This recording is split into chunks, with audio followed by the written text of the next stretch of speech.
우리가 인생을 살아가면서 하나님의 주권을 인정하는 것은 매우 중요합니다. 하나님의 주권을 인정하느냐 하지 않느냐에 따라서 삶의 태도가 많은 차이가 있기 때문이죠.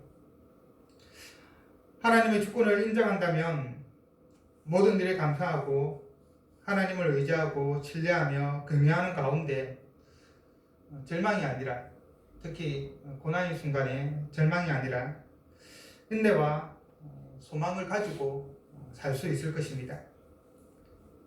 반면 하나님의 주권을 인정하지 않는다면 특별히 고난의 순간에 우리가 예기치 못하였던 그런 어려움을 경험할 때에 불평과 원망 중에 삶을 부정하며 살 수밖에 없을 것입니다. 전도자는 우리가 하나님의 주권을 인정해야만 한다는 그 사실을 하나님이 행하시는 일을 보라. 하나님께서 굳게 하신 것을 누가 능히 곱게 하겠느냐. 형통한 날에는 기뻐하고 공고한 날에는 되돌아보아라. 이 두 가지 일을 능히 하려 알지 못하게 하셨느니라 라고 말함으로써 우리에게 알려줍니다. 하지만 우리들은 하나님이 행하신 일에 대해 궁금해하죠. 특별히 하나님이 굽게 하신 것에 대해서 왜 하나님께서 그렇게 행하셨는지, 우리가 알고 있는 하나님의 성품과는 정반대되기 때문에, 모순되기 때문에 왜 이렇게 행하실까 의문을 가지게 됩니다. 전도자는 이와 관련하여서 15절에서 내 허무한 날을 사는 동안 내가 그 모든 일을 살펴보았더니 라고 말하고 있습니다. 나름 짧은 인생을 살아가지만 주어진 시간 동안에 자신의 모든 지식 그리고 지혜를 총동원하여서 하나님이 행하신 일과 우리의 삶과의 그 관계에 대해서 알려고 노력했다라는 말입니다. 지금 우리에게 일어나고 있는 일들이 왜 그러한 일들이 일어나고 있는가 살펴보았다라는 말이죠. 그리고 그 가운데 가장 이해할 수 없는 것 한 가지에 대해서 말합니다. 대표적으로 말하고 있는 것이죠. 이것 한 가지만 이해할 수 없다. 그것은 아닙니다. 그리고 이것 한 가지만 관찰했다, 살펴보았다. 그 의미도 아닙니다. 자기가 살펴보았던 모든 헤아릴 수 없는, 이해할 수 없는 모든 일의 대표적인 것, 그 한 가지를 말하고 있는 것이죠.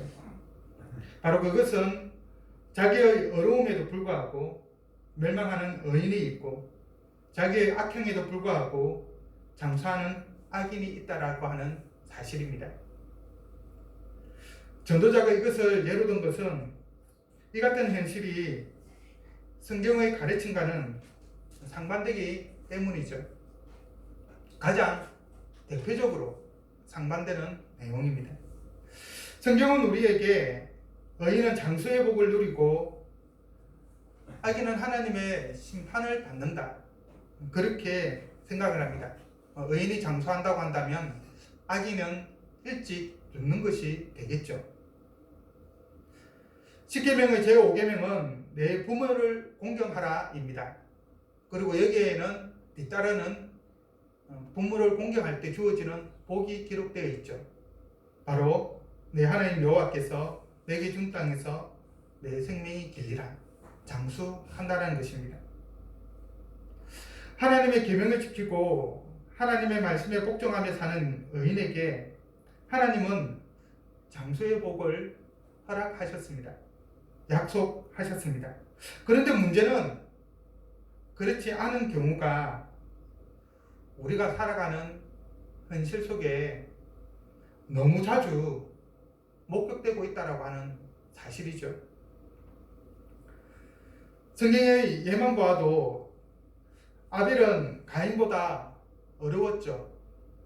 그렇지만 가인에게 죽임을 당했습니다.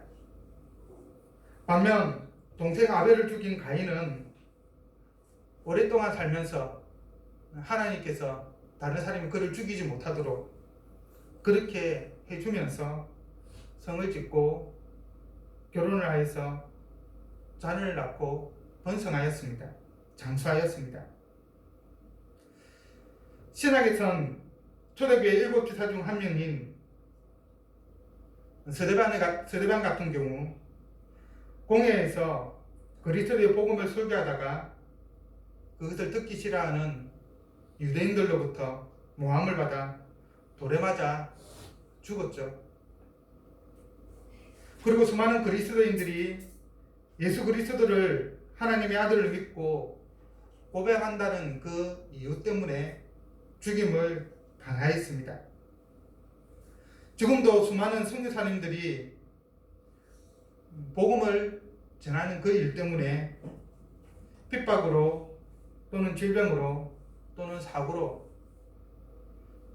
젊은 나이에 순교하는 경우도 많이 있습니다. 일반적인 의미에서 전쟁과 기근과 기아로 인해서 우리가 생각할 때는 그렇게 큰 죄를 짓지 않았다고 생각하는 어린아이들이 무수히 목숨을 잃고 있습니다. 반면 의인을 핍박하는 악인은 무병장수하는 것을 우리는 주위에서 너무 많이 보죠. 하나님의 교회를 심각하게 파괴하고 현재 코로나19 확산의 그 중심에 있는 신천지의 교주인 이만희 씨 같은 경우는 올해 90입니다. 적은 나이는 아니죠. 그리고 얼굴을 보면 그 나이에 비해서 아주 젊어 보이고 나름 건강합니다. 5.18 강주 민주화 운동 당시 자신의 정치적 목적을 위해서 자국민을 향해 발표를 한 전두환 씨 같은 경우에는 아직도 건강하게 잘 지내고 있죠. 전두환 씨 같은 경우도 우리나라 나이로 올해 90이더라고요. 그런데도 아주 건강하게 잘 지내고 있습니다. 골프도 치고 뭐 하고 싶은 거 다 하고 지내고 있죠.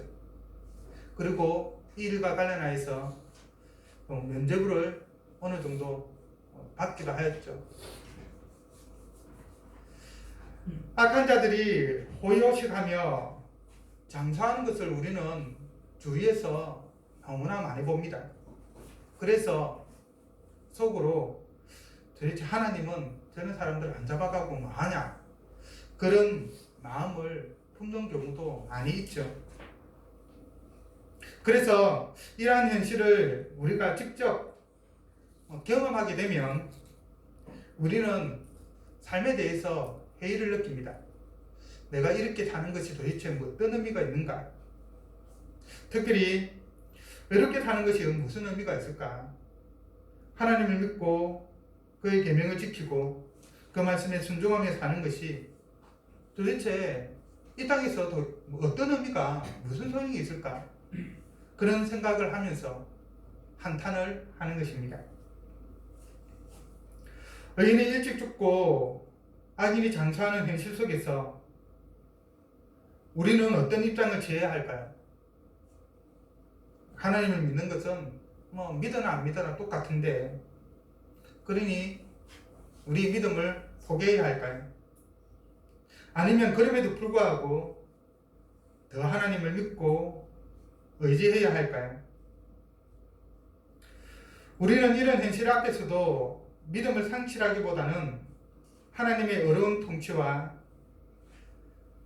우리가 다 헤아릴 수 없는 하나님의 그 섭리를 인정하고 어렵고 거룩하게 여전히 살아가야 합니다. 이것이 변함없는 우리 신앙인의, 그리스도인의 근본 삶의 원리이죠. 하지만 우리는 그럼에도 불구하고 우리의 한계를 인정해야 합니다. 우리는 어렵고 거룩하게 살아야 하지만 결코 완전할 수 없다는 사실을 명심해야 합니다.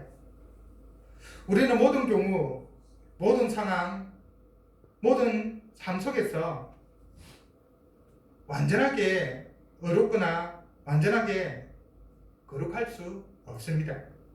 분명한 한계를 가지고 있는 것이죠. 비록 예수님이 하늘에 계신 너희 아버지의 온전하심과 같이 너희도 온전하라라고 산상수훈에서 말씀하셨지만, 비록 예수 그리스도에 의해서 구원을 받았음에도 불구하고 우리 안에는 여전히 제약된 본성이 남아있기 때문에 이 땅에서는 결코 완전할 수가 없습니다. 그래서 전주단은 16절과 17절에서 다음과 같이 말하죠. 지나치게 의인이 되지도 말며 지나치게 지혜자도 되지 말라. 어찌 스스로 패망하게 하겠느냐. 지나치게 악인이 되지도 말며 지나치게 우매한 자도 되지 말라. 어찌하여 기한 전에 죽으려고 하느냐.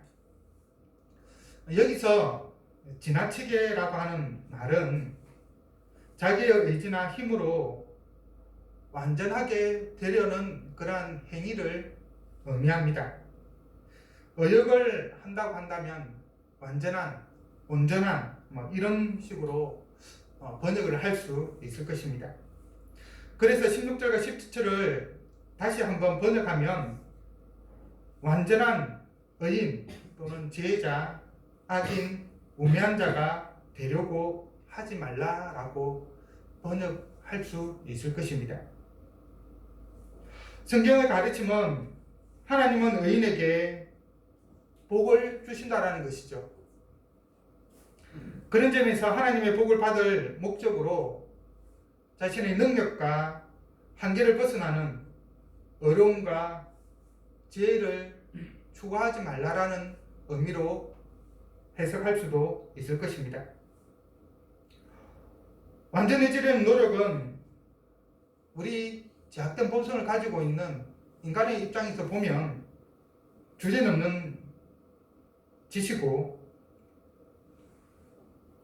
인간의 한계를 인정하기 거부하는 교만한 행위라고 할 수 있을 것입니다. 왜냐하면 사람은 어떤 경우에도 완전해질 수 없기 때문입니다. 그래서 불완전한 인간이 완전한 의를 추구하다 보면 오히려 자기 모순에 빠지게 됩니다. 20에서 22절을 보면 전도자는 이와 관련해서 다음과 같이 말합니다. 선을 행하고 전혀 죄를 범하지 아니하는 의인은 세상에 없기 때문이로다.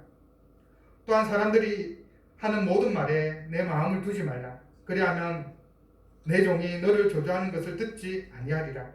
너도 가끔 사람을 저주하였다라고 하는 것을 내 마음도 알고 있느니라 라고 말하고 있습니다. 완전한 사람은 없는 것이죠. 저주하는 말을 듣기 싫어하지만 자기가 싫어하는 사람, 자기가 미워하는 사람, 자기에게 해악을 끼치는 그런 사람들에게 또는 자기가 생각했을 때 악하다고 생각하는 그런 사람들에게 저주의 말을 하는 것이 우리 인간의 본성입니다. 그런 점에서 보면 누구나 죄를 짓고 살고 죄가 없는 사람은 없는 것이죠. 완전한 의인은 없는 것입니다. 그래서 완전한 의를 이루려고 하는 삶은, 온전한 의인이 되려고 하는 그러한 삶은 사실상 자신이 현재 짓고 있는 죄를 보지 못하는 그런 모순에, 자기 모순에 빠지게 되는 것이죠. 예수님 당시 종교 지도자들이 그러했습니다. 특히 바리새인은 완전한 의를 이루기 위해 율법에 온갖 규정을 덧붙여 온전한 삶을 살려고 노력을 했죠. 그리고 자기들은 다른 모든 사람들보다 완전하다, 의인이다, 율법을 완벽하게 지키고 있다, 그렇게 생각을 했습니다. 하지만 예수님은 그들의 죄악을 일일이 지적함으로써 그들의 위선을, 그들의 외식하는 모습을 다 드러내셨죠. 그리고 완전한 의를 추구하는 사람은 다른 사람들의 불의함이나 죄에 대해서 용납하지 못하고 정죄하는 우를 범합니다. 욥의 세 친구가 성경에 보면 아주 대표적이죠. 욥의 세 친구는 자신들의 경험과 그리고 신학과 지혜에 근거하여서 욥이 지금 이러한 고난을 당하고 있는 것은 죄를 지었기 때문이라고 정죄를 하였습니다.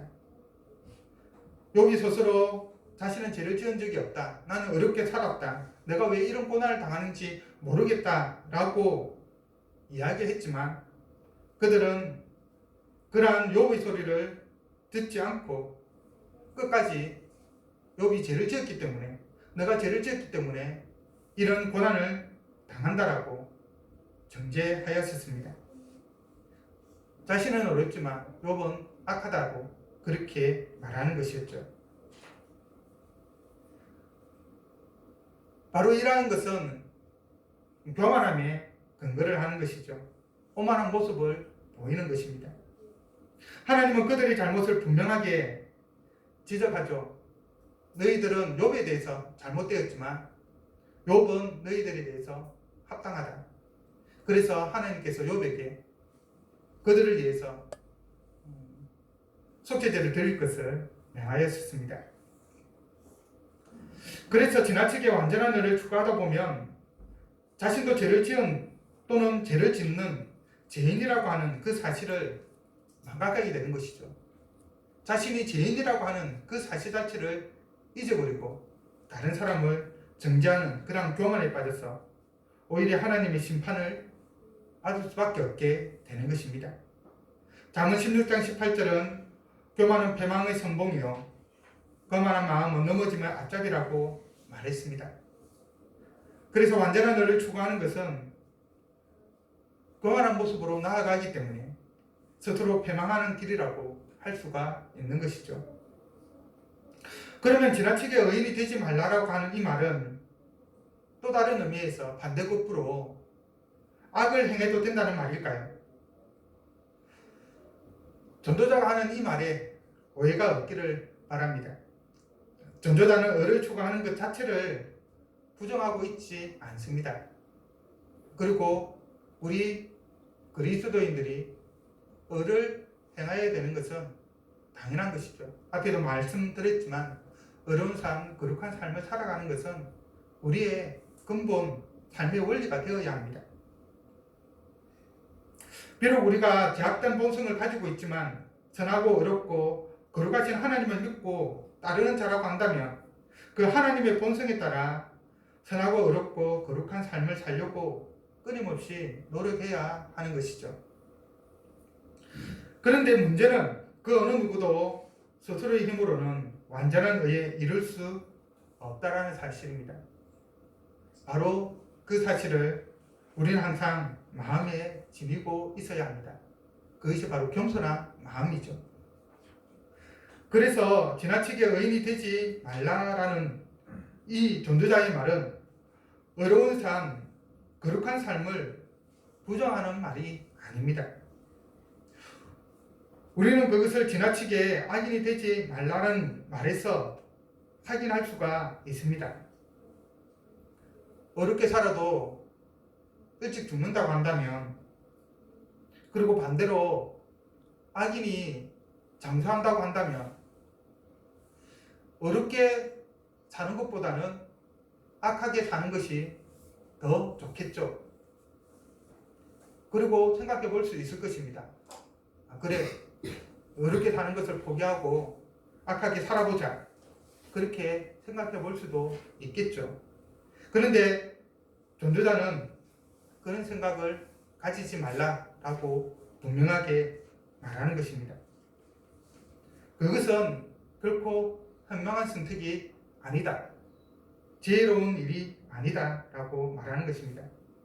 의도적으로 악해지고 아무런 고민도 없이 죄를 짓고 그것에 대해서 아무런 죄책감도 가지지 않는 그러한 악인이 되지 말라라고, 지나치게 악인이 되지 말라라고 분명하게 말합니다.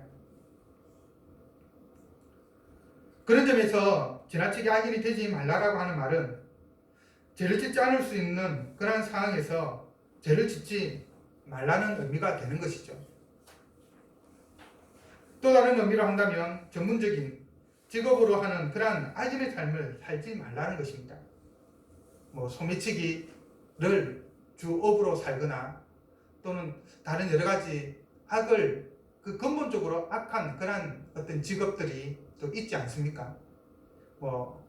폭력단의 보수가 된다든지 또는 그런 다른 사람의 어떤 학대하는 일이라든지 착취하는 그러한 일들에 직접적으로 가담해서는 안 된다는 말인 것이죠. 우리가 그렇게 악인의 삶을 살지 말아야 하는 것은 하나님은 악인을 반드시 심판하시기 때문입니다. 악인은 그 행한 악으로 인해서 기한전에 죽을 것입니다. 어쨌든 하나님께서 심판하실 것입니다. 이런 가운데 전도자는 너는 이것도 잡으며 저것에서도 내 손을 놓지 아니하는 것이 좋으니 하나님을 경외하는 자는 이 모든 일에서 벗어날 것임이니라 라고 우리에게 알려줍니다. 우리는 완전한 의를 추구함으로 자신의 죄를 부정하는 위선적인 그런 모습을 보이는 자가 되어서는 안 됩니다. 더 많은 하나님의 복을 위해 극단적으로 자기 의를 추구하는 어리석은 자가 되어서는 안 됩니다. 더불어 의인이 일찍 죽고 악인이 장수하기 때문에 악을 행하고자 하는 어리석은 생각도 버려야 합니다. 그러면 불합리한 일들이 일어나는 이 세상 속에서 이것도 저것도 놓치지 않는 삶을 어떻게 살 수 있을까요? 지나치게 의인의 삶을 살지 않으면서도 반대로 지나치게 악인의 삶을 살지 않을 수 있는 그 방법은 무엇일까요? 그것은 하나님을 경외할 때 가능합니다. 하나님을 경외하는 자는 이 모든 일, 곧 지나치게 의인이 되고 지나치게 악인이 되는 길에서 벗어날 수 있게 합니다. 왜냐하면 하나님을 경외하는 자는 겸손하기 때문입니다. 하나님을 경외하는 자는 하나님 앞에서 죄 짓는 것을 두려워하기 때문입니다. 하나님을 경외하는 자는 하나님의 주권과 섭리를 인정하면서 살기 때문입니다. 곧 하나님을 경외하는 자는 겸손하기 때문에 자신의 힘이나 의지로 완전한 의를 이룰 수 있다라고 하는 그런 교만한 마음을 가지지 않죠. 그래서 다른 사람을 정죄하는 그런 죄를 범하지 않습니다. 하나님을 경외하는 자는 하나님을 두려워하기 때문에 쉽게 죄를 짓지 않고 전문적이고 직업적인 그러한 악인의 삶을 살아가지도 않습니다. 또한 하나님을 경외하는 자는 하나님의 주권과 섭리를 인정하기 때문에 하나님을 의지하고 신뢰하는 그 가운데 지속적으로 끊임없이 말씀을 따라 살려고 노력합니다. 그렇기 때문에 하나님을 경외하는 자는 양극단을 피할 수가 있는 것입니다. 하나님을 경외하는 가운데 자신의 한계를 인정하고 주어진 삶에서 최선을 다해 의를 행하고 악에서 떠난 삶을 살아가기를 바랍니다. 비록 우리 인생에 이해할 수 없는 많은 일들이 일어나지만 그 속에서도 하나님을 향한 믿음을 잃지 않고 하나님을 경외하는 가운데 그분의 주권과 승리를 믿으며 구원받은 자로서 의를 행하는 삶, 악을 멀리하는 삶을 살아가기 바랍니다. 하나님께서 이 일을 위해서 우리를 구원해 주셨습니다. 한편 19절은 지혜의 가치에 대해서 우리에게 알려줍니다. 16절에는 지나치게 의인이 되지 말라라는 말과 대꾸를 이루는 가운데 지나치게 제자가 되지 말라라고 말하죠. 의인과 제자는 다른 두 명을 이야기하고 있는 것이 아니라 한 사람 같은 의미를 가지고 있는 것입니다. 그러나 또 지혜라고 하는 이 단어가 나오기 때문에 신학들이 지나치게 지혜자가 되지 말라는 말에 대해 지혜에 대해서 또 오해할 수가 있기 때문에 그 오해를 불식시키기 위해서 지혜의 가치에 대해서 말하고 있습니다. 지혜는 지혜자를 성읍 가운데 있는 10명의 권력자들보다 더 능력이 있게 합니다. 지혜가 가진 그 가치는 결코 무시할 수가 없죠. 10명의 권력자란 모든 권력자를 의미합니다. 성읍 안에 있는 단 10명의 권력자만 말하는 것이 아니라 그 성읍을 다스리고 있는 그 통치자를 통칭하는 표현인 것이죠. 오늘날로 치면 대통령, 국회의원, 도지사, 시장, 군수 그러한 사람들을 의미할 것입니다. 이들은 대단한 힘을 가지고 있죠. 하지만 지혜는 지혜자에게 그들이 가진 힘보다 더 큰 힘을 줍니다. 예를 들어 권력자들에게는 많은 힘을 가지고 있지만 전쟁을 막을 힘이 없는 경우가 있습니다. 그리고 자기보다 더 큰 힘을 가진 사람 앞에서는 아무것도 행할 수가 없죠. 하지만 지혜자에게는 전쟁이 막을 힘이 있을 뿐만 아니라 자기보다 더 큰 힘을 가지고 있는 자도 굴복시킬 수가 있습니다. 바로 지혜 때문이죠. 전도서 같은 경우에는 이 예를 전도서 9장 14절에서 18절에 보여주고 있습니다. 성읍에 있는 가난한 지혜자가 전쟁을 막는 그런 모습을 보여주는 것이죠. 그가 가진 그 지혜로 그 나라의 임금도 막지 못하였던 그 전쟁을 막는 것입니다. 지혜에는 그러한 힘이 있습니다.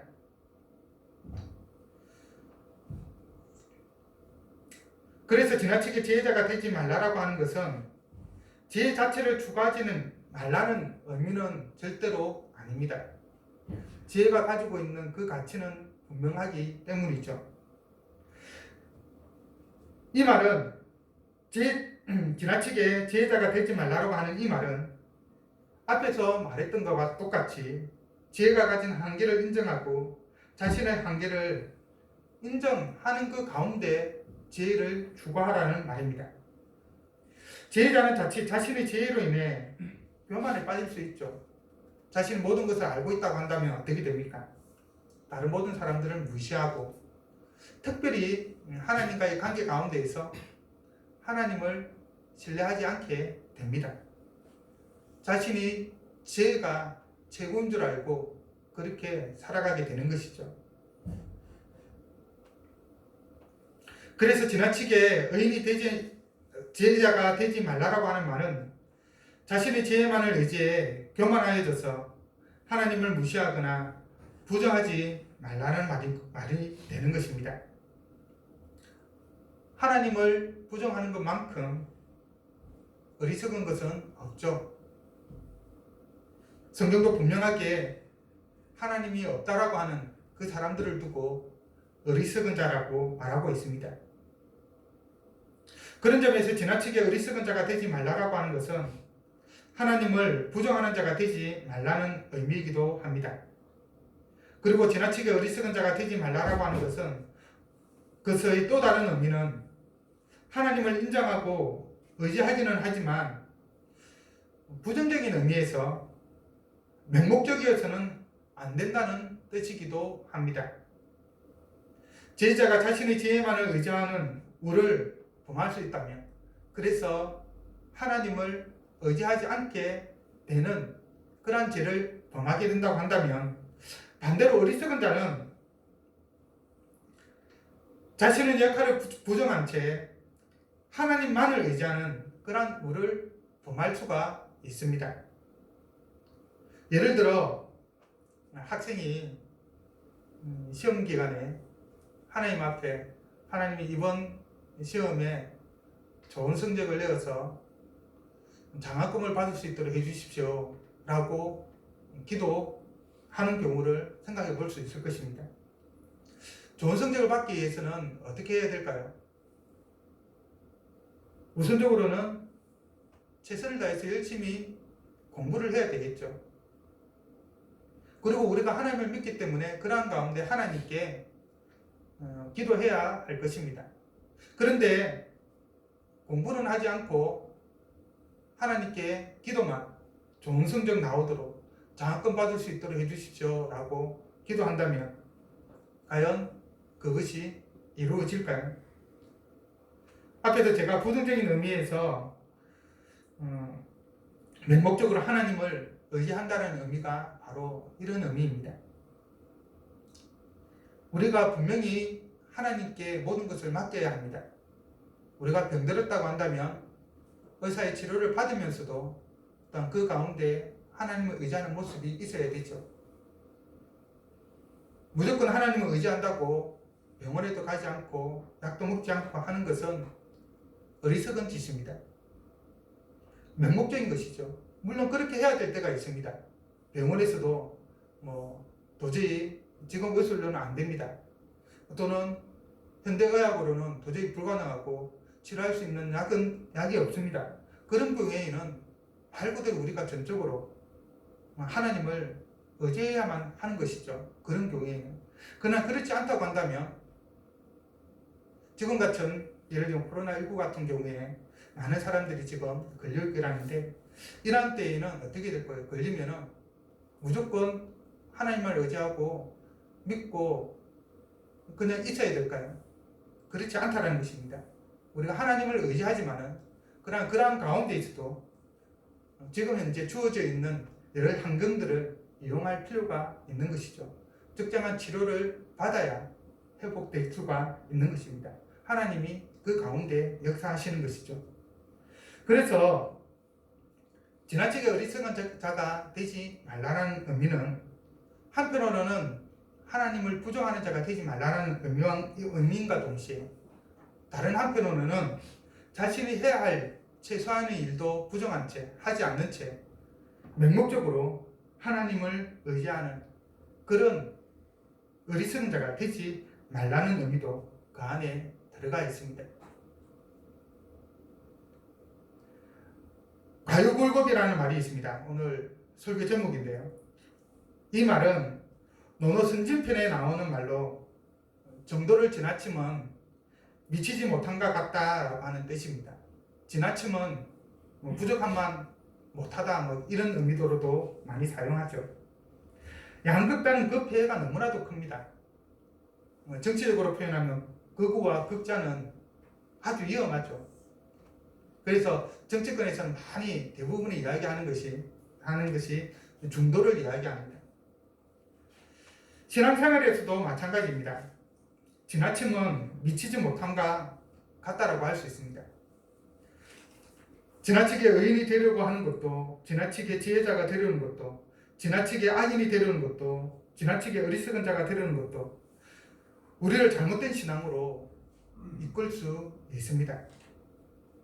우리의 한계를 인정하지 않는다면, 하나님의 주권과 섭리를 인정하지 않는다면 잘못된 신앙에 빠질 수가 있는 것입니다.